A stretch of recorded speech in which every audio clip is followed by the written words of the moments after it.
Welcome to Book Buzz Reviews and Summaries. What if the key to your happiness has been buried for centuries in the whispers of ancient philosophers, the proverbs of forgotten sages, and the sacred texts of civilizations long gone? What if, despite all our modern progress, we're still circling the same eternal truths about what it means to live a good life? Imagine standing on the edge of a vast canyon. On one side, the wisdom of the ancients; on the other, the discoveries of modern science. Below lies the chasm of confusion where millions dwell, chasing happiness in all the wrong places: status, wealth, beauty, and momentary pleasure. But across this divide, Jonathan Haidt offers a bridge, a powerful, unexpected fusion of the old and the new, a hypothesis that happiness is not found in the noise of our modern world, but in the harmony between timeless insight and current understanding. We live in an age where the noise is deafening. We're constantly told what we need to be happy. Buy this, chase that, become more, do more, be more. And yet, anxiety, depression, and disconnection are at all-time highs. Could it be that the answers we seek have been hiding in plain sight, in the teachings of Buddha, Jesus, Confucius, the Stoics, and other spiritual titans who lived before smartphones, skyscrapers, and social media? This is not just a book about happiness. It's a quest, a journey into the architecture of the mind, the battlefield of reason and emotion, the tension between the ancient writer and the wild elephant within us. With each chapter, Haidt invites us to question, to reflect, and to rediscover truths we may have forgotten. He challenges the myths we live by and guides us toward a wisdom that is not only practical but profoundly transformative. So open your heart, sharpen your mind, and prepare to walk a path that winds through history, philosophy, psychology, and spirituality. Because happiness isn't something you stumble upon. It's something you understand, cultivate, and consciously build. And the journey begins here. The Happiness Hypothesis, Part 1. The Divided Self. Chapter 1. The Divided Mind. Meet your inner elephant and rider. What if your mind isn't a single, unified force, but more like two minds in one body? That's the provocative idea Jonathan Haidt introduces right away. He borrows from ancient wisdom and modern psychology to describe a metaphor that frames the entire book: the rider and the elephant. The rider is your rational self, the logical voice inside your head that thinks, plans, and explains. But the elephant, that's your emotional, automatic self, the part that feels cravings, resists change, and reacts before you can even think. While the rider might believe he's in control, the truth is the elephant has more power than we like to admit. It explains why we know what's good for us, but don't do it, why we get defensive, procrastinate, fall in love with the wrong people, or eat cake when we promised ourselves salad. This split mind isn't new. Ancient thinkers like Plato, Buddha, and even Jesus spoke about internal conflict. But modern psychology is proving it. We're living with divided minds. And happiness depends on getting the rider and elephant to work together, not against each other. Chapter 2. Changing Your Mind. Why Truth Feels Like a Revelation. Have you ever changed your mind? Not just a casual opinion, but a deep, soul-level shift. That's not just an idea. It's a psychological and spiritual experience. Haidt explores how real transformation rarely happens through argument. People don't change because of facts. They change because something touches the elephant. He delves into cognitive therapy, meditation, and even Prozac, revealing that happiness and clarity can come from internal rewiring. Sometimes the rider just can't fix everything alone. Sometimes we need to train the elephant. Haidt weaves in ancient wisdom from the Bhagavad Gita, where Krishna tells Arjuna to change not just his actions, but his inner perspective, what Eastern traditions knew all along. Neuroscience is confirming. Change comes not through debate, but through emotional insight and practice. The lesson: don't just try to talk yourself into being happy. Teach the elephant to feel differently. Chapter 3. Reciprocity with a Twist. Tit for tat with a dash of revenge. Here, Haidt steps into the realm of morality, one of the deepest sources of both joy and misery. We are wired to reciprocate, to return kindness with kindness. but we're also wired to return pain with pain, from monkeys who demand equal pay to humans who would rather burn money than let a cheater go unpunished. He shows how morality evolved not just for goodness, but for group survival. We form alliances, punish traitors, and reward loyalty, all driven by a deep-seated need for fairness. But here's the twist. Our sense of fairness is biased. We see ourselves as generous and just, even when we're not. This chapter doesn't just explore psychology. It explains everyday frustration, why you feel betrayed when someone doesn't say thank you, why keeping score ruins relationships, why revenge feels satisfying, but ultimately makes you feel worse. Want to be happier? Haidt says, learn to give without keeping score. That's the true meaning behind ancient proverbs like, turn the other cheek. Chapter 4. The Faults of Others. Why we're blind to ourselves. This one hits close to home. We love judging others, and we're surprisingly bad at judging ourselves. Haidt reveals one of the brain's sneakiest tendencies. Motivated reasoning. That is, we believe what we want to believe, especially when it makes us look good. Why do arguments with loved ones go in circles? Why do people defend clearly immoral behavior? It's because we see our side through a magnifying glass of innocence, and theirs through a microscope of blame. Ancient wisdom had names for this.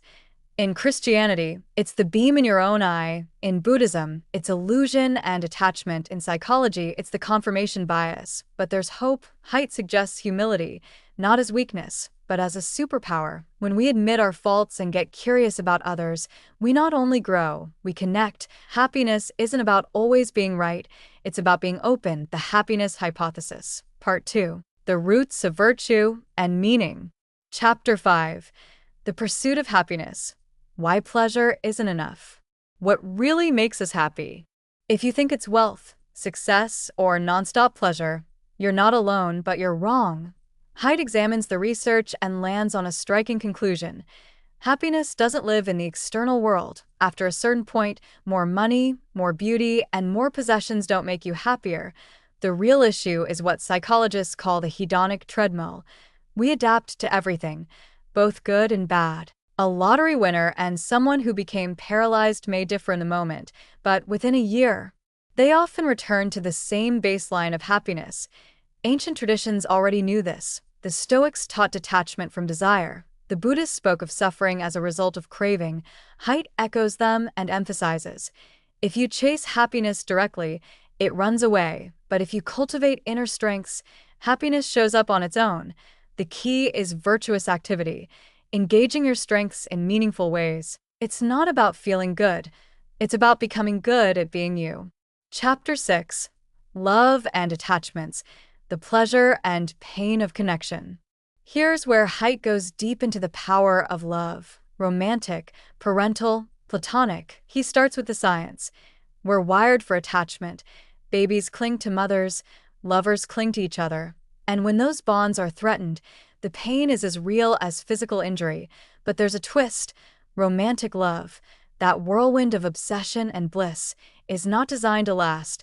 Haidt shows how evolution gave us infatuation to bond us initially. But over time, it fades, giving way to companionate love. Deep, secure, trusting. Ancient wisdom again speaks here. The Greeks had different words for love. Eros for passion, philia for friendship, and agape for unconditional love. Understanding these distinctions helps us see love not as a permanent high, but as a series of stages that evolve. True happiness in love isn't about intensity. It's about commitment, trust, and growth. Haidt makes the case that when we idealize passion and fear stability, we miss the real treasure: lasting connection. Chapter 7. The Uses of Adversity. How Suffering Makes You Stronger. If you could live a life free from pain, would you?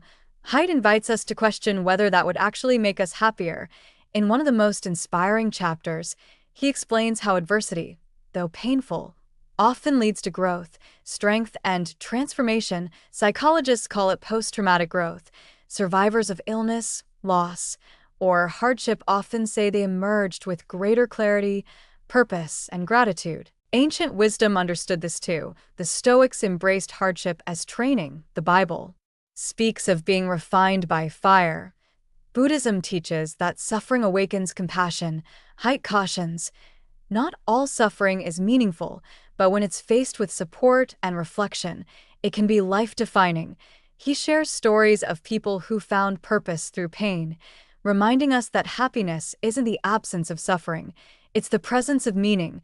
This chapter encourages listeners to reframe pain, not as a setback, but as a portal to deeper strength and wisdom. Chapter 8. The Felicity of Virtue. Why being good feels so good. This chapter takes on morality, but not in a preachy way. Haidt looks at virtue as something that creates joy, not just duty. Aristotle believed that happiness, or eudaimonia, comes from living a life of excellence in accordance with virtue. Haidt agrees, showing that doing good doesn't just serve others, it makes you happier too, because being virtuous aligns the rider and the elephant. You feel whole, centered, and proud of yourself. But virtue isn't about perfection or self-sacrifice. It's about practicing gratitude, humility, honesty, and kindness in ways that feel authentic. Haidt explores the psychology behind these traits and shows how even small virtuous acts have ripple effects. You sleep better, you feel more connected, you like yourself more. Virtue, it turns out, is a secret source of joy most of us overlook, and when you combine virtue with love, resilience, and purpose, that's when happiness stops being fleeting and becomes your foundation. The Happiness Hypothesis, Part 3. The Sacred and the Social Self. Chapter 9. Divinity with or without God, Transcendence in a Modern World. What makes life feel truly sacred? Jonathan Haidt isn't afraid to wade into spiritual waters here. Not with religious preaching, but with curiosity and nuance. He introduces us to the idea of divinity, not necessarily tied to religion, but as an experience of the sublime, the elevated, and the awe-inspiring. You felt it during a breathtaking sunset, a stirring symphony, or even a moment of silent prayer. These transcendent states lift you above your small self and plug you into something larger, what psychologists call the numinous experience. Interestingly, Haidt points out that these moments often come with a sense of moral beauty. We feel in the presence of something good, something noble, something higher. This links back to ancient religious traditions, where spiritual ecstasy and moral elevation go hand in hand.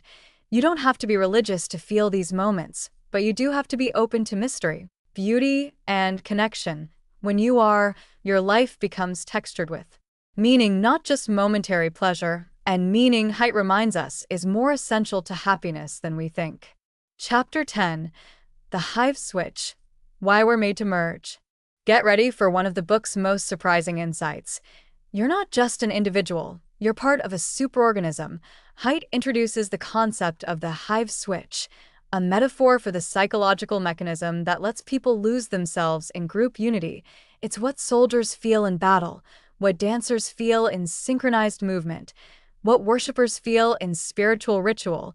When the hive switch flips, your sense of individual identity fades, you become one with the group, and, paradoxically, this often leads to a deep and lasting happiness, because you're no longer alone.